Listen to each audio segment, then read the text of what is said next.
Greetings and a warm welcome from me, astrologer Patrick Arundell.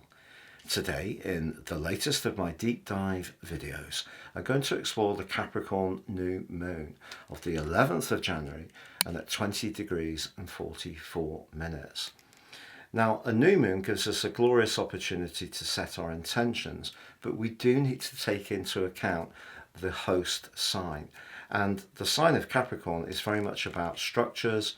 It's ruled by Saturn. It's also a cardinal sign, very much about leadership. But it's the sign of physical culmination. So this is where we're working on things in the more material plane. So the moon here is technically at its weakest in its whole cycle because it's debilitated. It's opposite the sign that it rules of Cancer. But you know, there is a fixed star very close to this particular event which can prove helpful, and there's a glorious alliance with the sparkling, effervescent, but sometimes provocative energies of Uranus, which is very much about innovation. The sign of Capricorn is very much about stability and convention. So how do we mould all this together? That's what I'm going to be looking at. I'll also share with you the time that this is occurring in all the major cities of the world, and also the event chart solar, so we can relate to it collectively, but also the event chart Placidus, based on Greenwich, which has an ascendant in the earthy Taurus. So lots of exciting stuff to share with you, and then I'll go on to share also your zodiac sign from Aries through to Pisces, which you can relate to in terms of your sun, your ascendant, your moon, whatever you wish. If you're new to my channel, it's lovely to have you with us. This is very much a community. If you have any thoughts, please share them. I do interact with each one. If you're a returning visitor, it's great to have your company once more. Your likes, comments, shares and subscriptions are all hugely appreciated. And any interaction with this video is something I really would be grateful for. So, Capricorn new moon, 20 degrees and 44 minutes. So the first thing we can take from that is it's just into the third decan. Each zodiac sign, of course, divided by 3, 10-degree arcs, and it's just in by 44 minutes into the third decan, which is sub-ruled by Mercury. Now, Mercury and Capricorn energy is very business-like, so very good for that. The sun and the moon combined means the two luminaries, that awesome rays and radiance of the sun, and if you recall when we have a full moon, how light that can be, hence luminaries, they're combining. So rather than a full moon where they're competing, they're collaborating. So we get the go-get energy of the sun is interacting beautifully with the receptive energies of the moon. So it's a very integrated energy. But because the moon rules the sign of Cancer, which is opposite the sign of Capricorn, it is debilitated. So what does that really mean in this situation?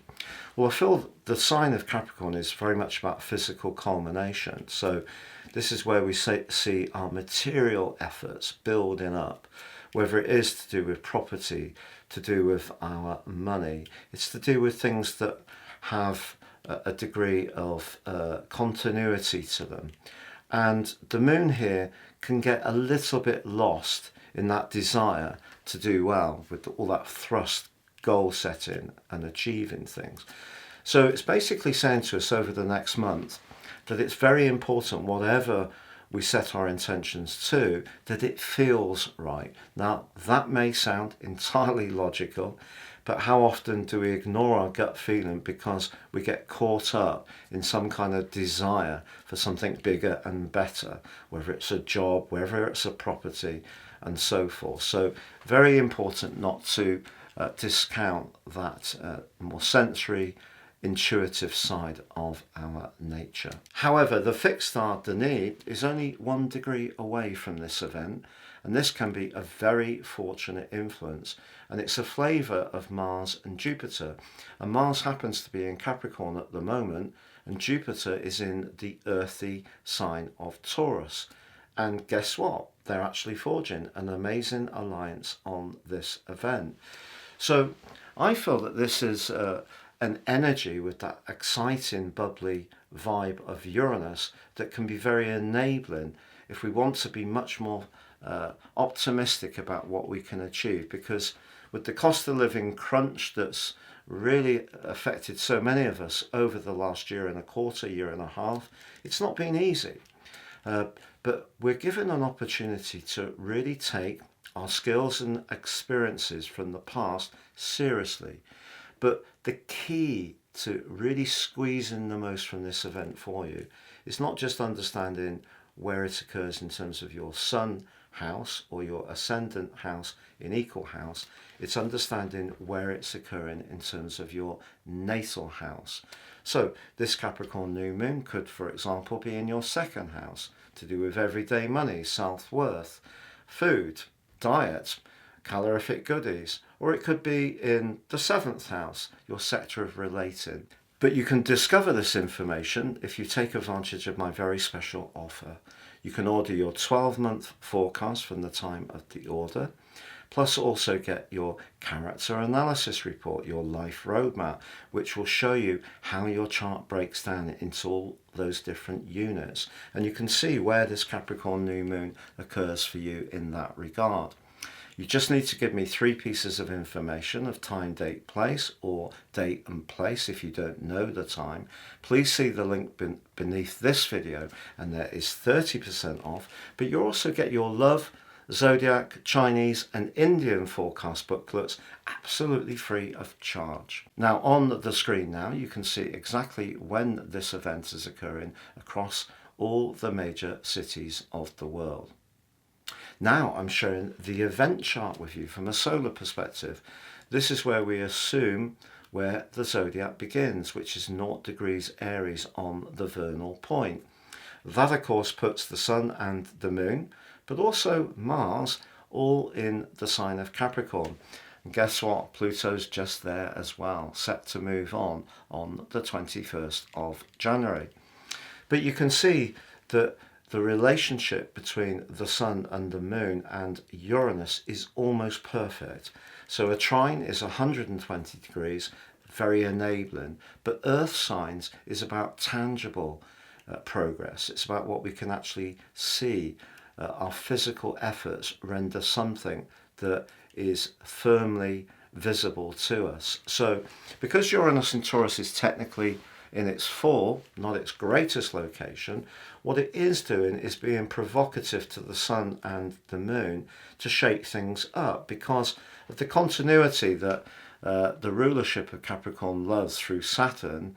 Uranus is asking us to be open to doing things in a different way. It's also asking us to be mindful of new approaches, innovations, technology, but most of all to try and be flexible, because in the fixed sign of Taurus, that's something we can resist. Jupiter, of course, has been in Taurus since last mid-May and was retracing its steps for the last 4 months of last year. Now going forwards in that stunning link to Mars, also in Capricorn. But guess what? Mars loves being in Capricorn. It's exalted.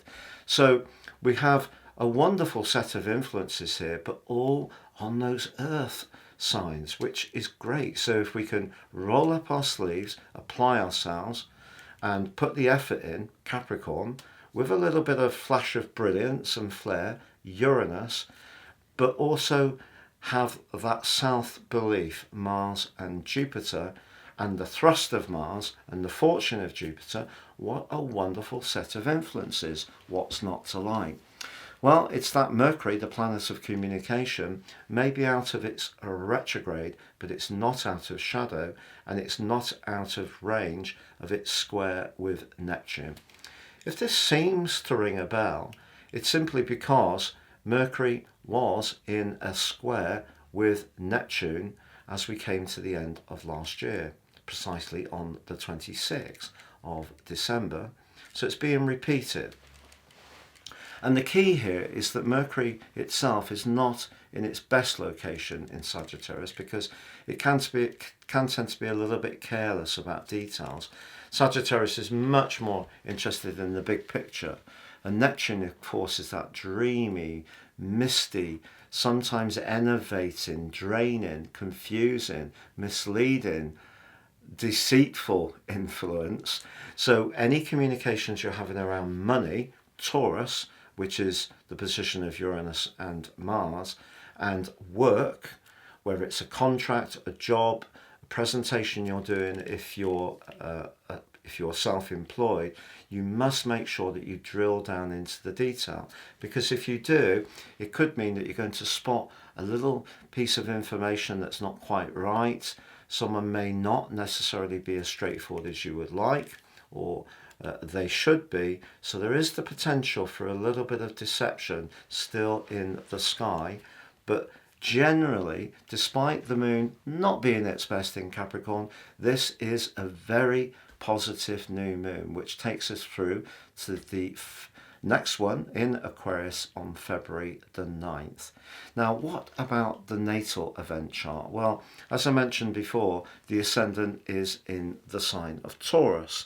Funnily enough, on this particular occasion, the sun and the moon stay in the same house as in the solar chart, the 10th house. But Mars goes into 9, very much more to do with travel, adventure and expansion. And ironically, Jupiter goes into 12th, very reflective, and Saturn into the 11th, to do with our future hopes, but also our connections and networks to others.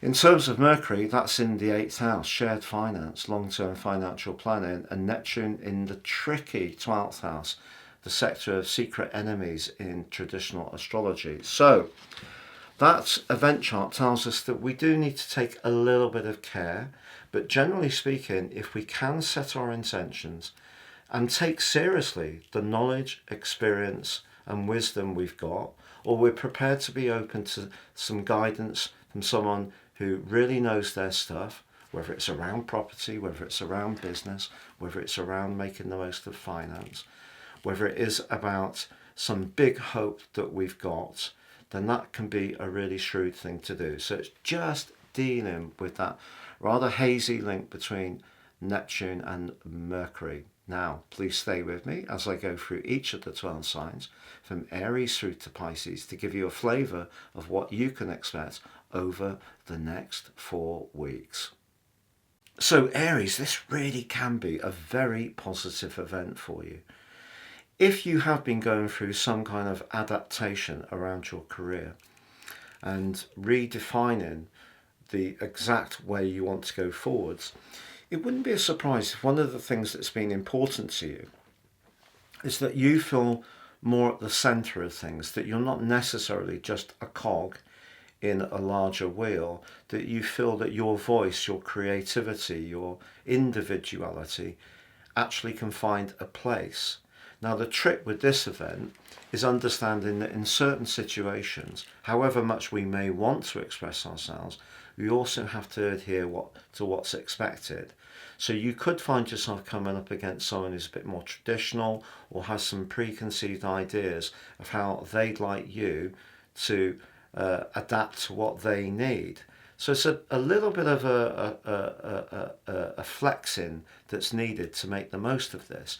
If you're prepared to do that, a big opportunity could come up over the next 3 or 4 weeks, or you can show a lot more determination and a lot more self-belief to manifest something that's really important to you. But it is also important to still be mindful of your 12th house. And if something does seem to be a struggle, that you're not quite enjoying it, you don't feel comfortable with the people, maybe you don't feel very validated, or perhaps you don't feel very secure, I would be looking around to try to find the ways in which you can reposition yourself in a situation, an organisation, in self-employment, which does help you to prosper around those talents and flares that you've got, but you just need to understand that at some level there may be a little bit of compromising to do too. Taurus, you can see with the event chart that with the ascendant in your sign and also Jupiter and Uranus, so brilliantly aligned in the case of Jupiter to Mars, in the case of Uranus to the Sun and the Moon and the fixed star, Deneb, you've got so much to go for on this event. And it's interesting, you know, because with Pluto just about to make way into the sign of Aquarius on the 21st of January, at least initially through to the 2nd of September, there is the chance that any knowledge you gain now or any travel you undertake could be linked to some kind of change that's come in your work.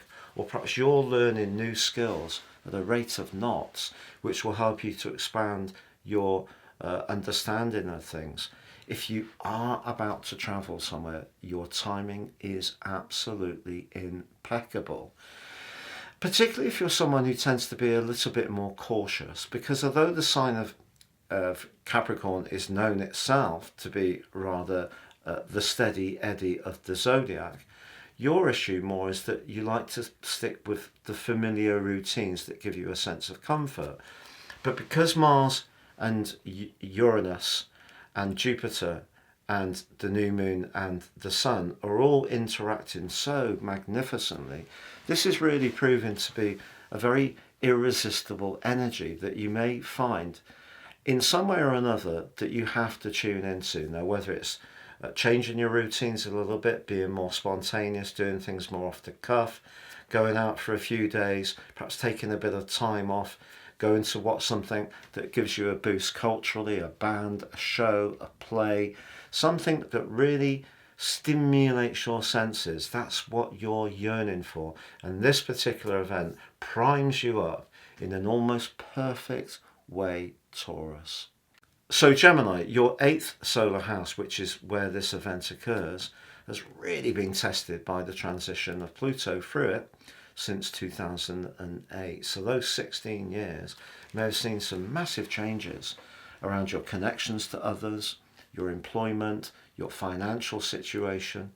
There may have been some people who've made way in your life, but new people have come in. What the 8th house is about is deep passion, but also it can show a desire to come up against some obstacles in a way so that we can test ourselves out.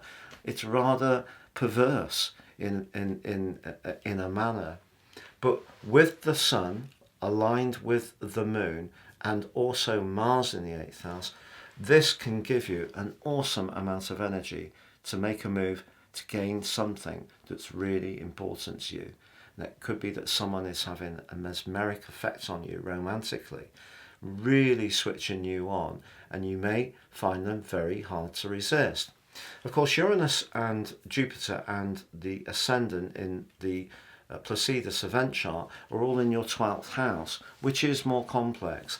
That's asking you to be really deeply in touch with what your desires are, but also to understand what the motivations are, that the people are that you're linking with, but also your own. Getting more and more aware of the shadow side of your nature in some ways, the 12th house. Not just being in your intellect, which you have such a gift for, but being much more in your soul. So this is a very soulful event, and something deeply moving can happen for you over the next 4 weeks. You may end up having a moment of passion with someone. It may end up being fleeting if that's what you and they agree, or it could be that you're going to become even more invested in something or someone, a cause, a project, something which really moves you at a very powerful level.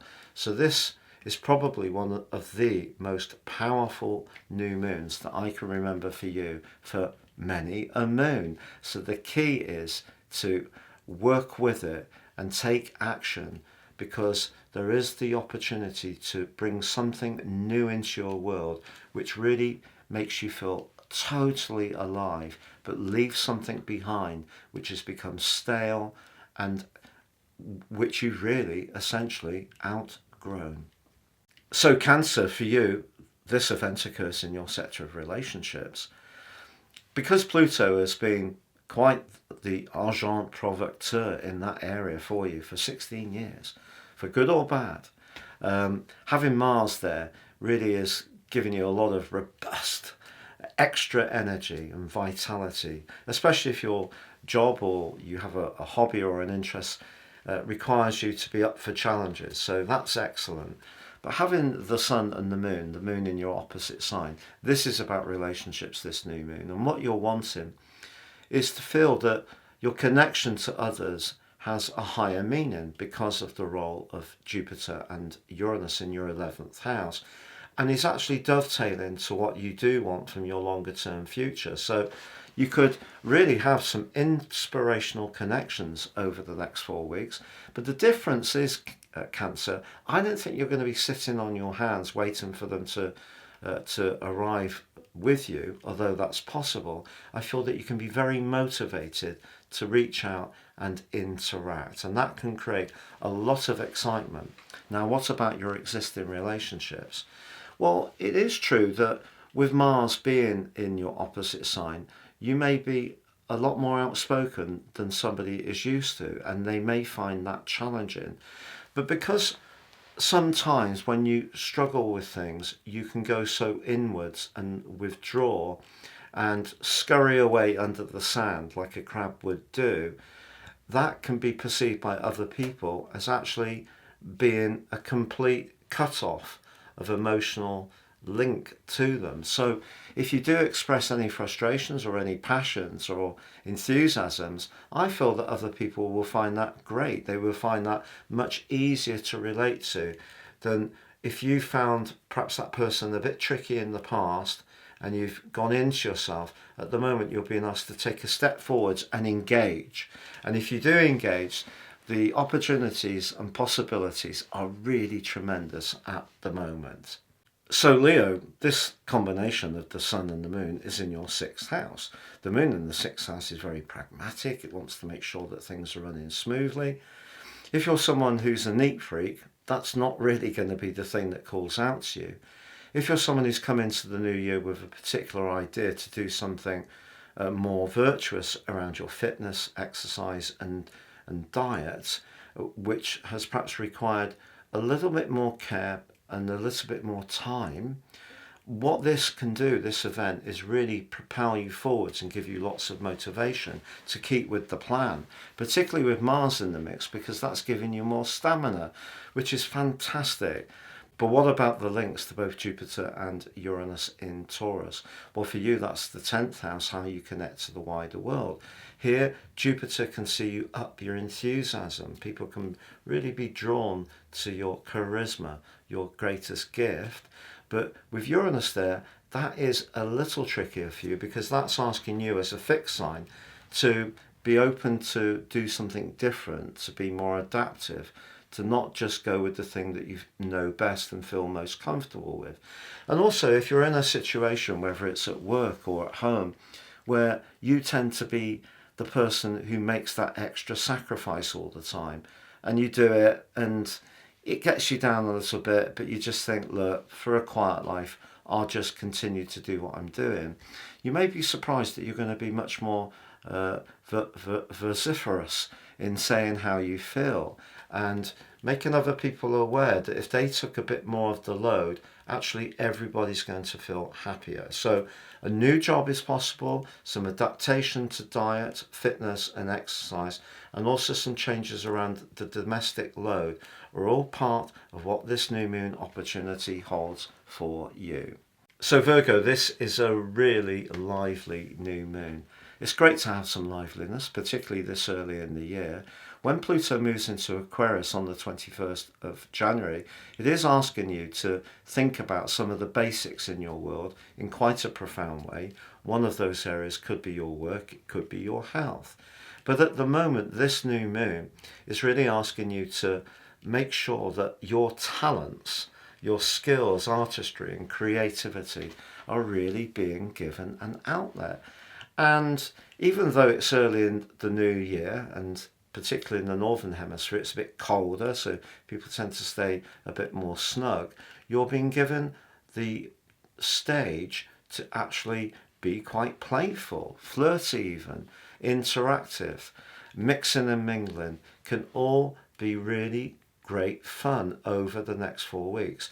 But it requires you to be perhaps a little bit more provocative, to give yourself permission not to always be dutiful, not to be going through the plan in that very methodical way that you're so good at. It's asking you to let go a little bit, to use the old saying, let your hair down somewhat, and to just kick over the traces somewhat. And the reason for that is because on the event chart, the ascendant is in the sign of Taurus, your ninth house, your sister earth sign, but also with the gorgeous Jupiter and the rather rebellious Uranus in your ninth house. That's saying you need some adventure, you need some spark. They may be in earth signs, but the fifth house of the new moon and the ninth house of that combination of the ascendant Jupiter and Uranus, that's very Sagittarian. The fifth house energy, very Leonian.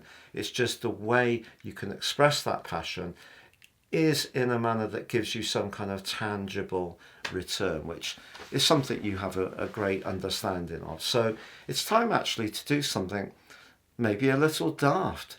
If you've often thought about learning to play a musical instrument, just go and do it. There's so much information online these days to guide us. Maybe it's a language, ninth house. Maybe it's to head off somewhere. But certainly learning, fifth, nine, is great for learning. But all of this energy at the moment requires some action. Don't sit on your hands, because once Pluto moves into Aquarius on the 21st, that is going to require a bigger attunement to some more serious strands in your life. So it's time to showcase some fun. So Libra, if you're in the current process of a renovation, a redecoration, if you're in the southern hemisphere enjoying your garden, or you're getting together with some family members that you weren't able to see over the festivities, your timing is absolutely spot on.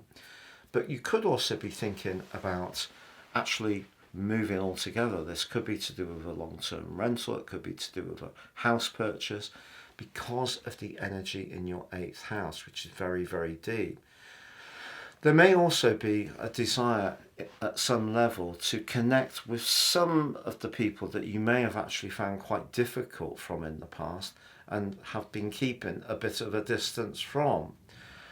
Obviously, we can try to create the circumstances to repeat things in a more successful way, but it will require them to have moved as much as you. And because in the past you've tried so hard to be a people pleaser with these very individuals, you're very wary, rightly, of going through that again. So Mars, being in your fourth house, can just give you that little bit of prickliness needed to defend your position if needed. Nothing wrong with that at all. So if you are making some overtures for some kind of rapprochement, that can be good. But yeah, you'd be absolutely right to make sure that your battlements are manned and you're peering over the top of your burning oil, ready to pour on them if they dare put you out in any way. So Scorpio, for you, having Mars, your traditional ruler, in such an energized position, along with your modern ruler Pluto in your third house, then the passion and motivation of the sun and the empathy of the moon, third house, the only thing here is don't rush it. Because Mars in the third house can see us, say things quickly, be very smart, and because of the earthy Capricorn energy, to the point. But the moon in the third house can lack a little bit of connection to our soul because it's more about our thoughts. But the link to your sector of relating is stunning. So if there is someone that you want to get in touch with around your work, or someone you fancy, or you want to meet up with some friends, there's so much go, go, go energy. It really is terrific. Is there a catch? Well, yeah, around the money really, because Mercury squaring with Neptune just suggests that if there's any money involved at the moment, or you're thinking of doing anything speculative, even if it's just having a flutter, make sure that you've got all the angles thought through clearly, because Mercury in your second house with Neptune in your fifth, particularly with Saturn in your fifth house at the moment, not the best of times to be investing in a punt that you couldn't afford to lose. But if you just want to up your connection to others, whether it's digitally, whether it's a meetup, whether it's making new friends, whether it's going on a flirty date, it's all really good to go. So Sagittarius, a real exciting opportunity, to get your finances working as you want. The second house can also be where we enjoy the goodies in life, particularly sugars. The Venusian influence comes through Taurus, second house. A little hard to work with, especially with Mars there. So if you did set yourself a diet plan in terms of New Year's resolutions, you can either gain motivation with Mars's desire to be persistent, particularly in its great link with Jupiter, your ruler, in your sixth house of health, or it could see you finding those calorific goodies that you were scoffing over Christmas are starting to come up in your mind with, oh, I could really have those chocolates again. So if you're feeling a bit like that, you may have to give yourself the odd treat. But seriously, if you're really wanting to get on the front foot around your everyday money, perhaps enjoying home cooking a little bit more, the sixth house energy there suggests that there could be some surprises that are going to develop for you around your work situation over the next few weeks. But it's all very, very upbeat. This is one of the best new moons in Capricorn that I can remember for a long time, but particularly for you. And of course, you're very close to saying au revoir in terms of this penultimate phase of Pluto in your second house, which has been much more challenging to deal with. That's going to be moving into your sector of everyday communications very soon, 21st of January. More to come soon. So Capricorn, for you, what a new moon.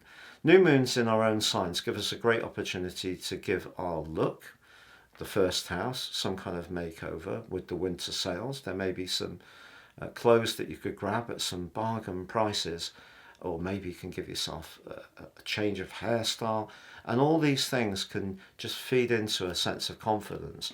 But the big picture on this particular new moon is all about taking a firmer grip on your life direction. Now, there is part of you that likes to maintain stability, and stability is definitely something to be really respected. But if your need for that is pulverizing your passion, that ain't so good. And with Mars in your sign, that's giving you a bit more devilment, but it's linking to Jupiter, the planet of fortune, in your fifth house, which is all about your sparkle. It's all about your charisma. And that combination will see you have more self-belief. Critically too, we have Saturn, your ruler, connecting very well to Jupiter and also to Mars. It's structurally very sound. And then Uranus being in your fifth house, well, that's been there for 5 years now, continually pushing you to demonstrate that when push comes to shove, you don't mind being different. If people find it a bit surprising that maybe you're being a bit edgier, a bit more provocative, being a bit less predictable, then good for you. So a very, very exciting new moon. Is there a catch? Of course, there's always a catch in astrology because we've got a lot of moving parts. They can't always be perfectly aligned. This one is pretty darn good, but the catch is Mercury in your 12th house.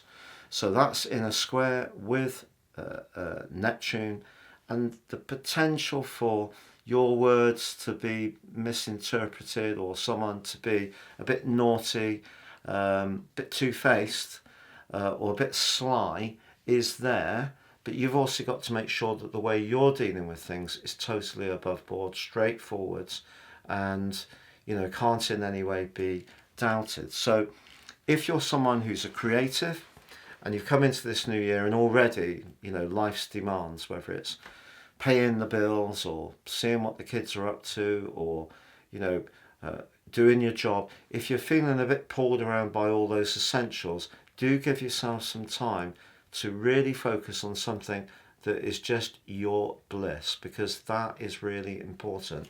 Not everybody might like that, because first house energy can be very single-minded, particularly when the moon and the sun are so close together. But that's the opportunity for you for the next 4 weeks. Do seize it. So Aquarius, the new moon in your sign is on February the 9th. yes, this is an interlude. All the focus, of course, is all about Pluto arriving in Aquarius on the 21st. But it's important to understand the process that's been going on, especially the last 16 years. This is almost like I spoke in the introduction about Capricorn being the sign of culmination, but this really is a time of culmination in a more spiritual and psychological way for you. Because I feel the last 16 years has not been without its pain and suffering. It's certainly given you a much clearer understanding of who you are, what your motivations are, what your weaknesses and vulnerabilities are, also the people you don't feel safe with are, and how you try to deal with all of that. And it might think, oh, Patrick, not more 12th house energy. And I can't disguise the fact that Mars in the 12th house can be quite tricky, because it can really trigger deep-rooted energies that we may have thought that we've dealt with injustices and angers and hurts and rejections and blah-de-blah. But that is what Mars in the 12th house can do. However, Mars in the 12th house can have some great strengths. For example, if you're gaining greater understanding of something that's important to you by doing a lot of deep diving, a lot of thinking, soul searching, researching, even resting at this time, it's almost like a huge bow that you're pulling back, and it's getting to that point of tautness, and you're holding on to the arrow. And I've got to hold on to it now to February the 9th. Seriously, what this period is doing is helping you to prepare yourself to launch forwards, because by February the 14th, as Mars then aligns with the newly arrived Pluto in your sign, oh my word, that arrow is going to be racing forwards at some rate of knots. So there may be some stuff to clear up still. There may be still some people that you're still rooting out that are not your best pals, but you're becoming much cannier all round. You've learnt so much. Yes, you know, at times it's been wearisome, it's been lonely, it's been depressing, but you're just nearly there at that new start line. You come into the end of a massive journey, symbolically with Pluto. And this is a kind of like a refresher course. But the difference is this refresher course is going to teach you that actually you don't need the refresher course, because you've got all the parts that you need, the components of the overall course, you've actually already got them. And the refresher course is something that just can remind you that you've got them already in place. So don't, if you do feel that you just want to steer a little bit clear from others at the moment, you're a little bit unsure about some financial matters, understandably, with Saturn and Neptune in the second house, and Sagittarius Mercury in your future sector, you're waiting to hear some information, but it's all going to pick up momentum hugely in those last 10 days of January. You'll see. Welcome, Pisces. How exciting. You've got such a lot of energy in your 11th house. I know the ritual is in the Northern Hemisphere to hunker down at this time of year. And obviously, if you're in North America, for example, the weather can be so extreme with snow and stuff that it is physically difficult to get out and about. But we can wonderfully connect in a more positive way with people online. And whoever you're connecting to, if they're people that really share your highest values, your highest aspirations, they just make your heart sing, because they're great people to be around, great fun, but are just rooted in what you feel are good values. Those are the things that are going to switch you on and excite you, and the conversations you can have over the next month can really, really give you a lot of spring in your step, a lot of delight. The square between Mercury and Neptune does need a little bit of care. If you are talking to anyone about more business or practical matters or anything to do with property, you really have got to get all the facts and figures written down, typed out, really calibrated absolutely cleanly, and make sure you thought of all the angles. Otherwise someone could feel that you're still not quite as clear as you could be, which means they could lose a little bit of belief in what you're trying to do. But essentially this is time to bring some new people into your world, to forge some new alliances, to meet up if possible, and have a jolly time. because the 11th house is where we can really socialize, but also it's where if you are someone who's a little bit more comfortable being on your own, it's certainly a time where we can be thinking and planning about where our future destination should lie. And there's a lot here that can see you take some giant steps towards those aspirations too. It's been a real pleasure being with you. Thank you so much for joining me. Please do like, comment, share or subscribe. Or if you need to, please check out that special offer for your personal horoscope to really decode your future in a way which is much more unique to you.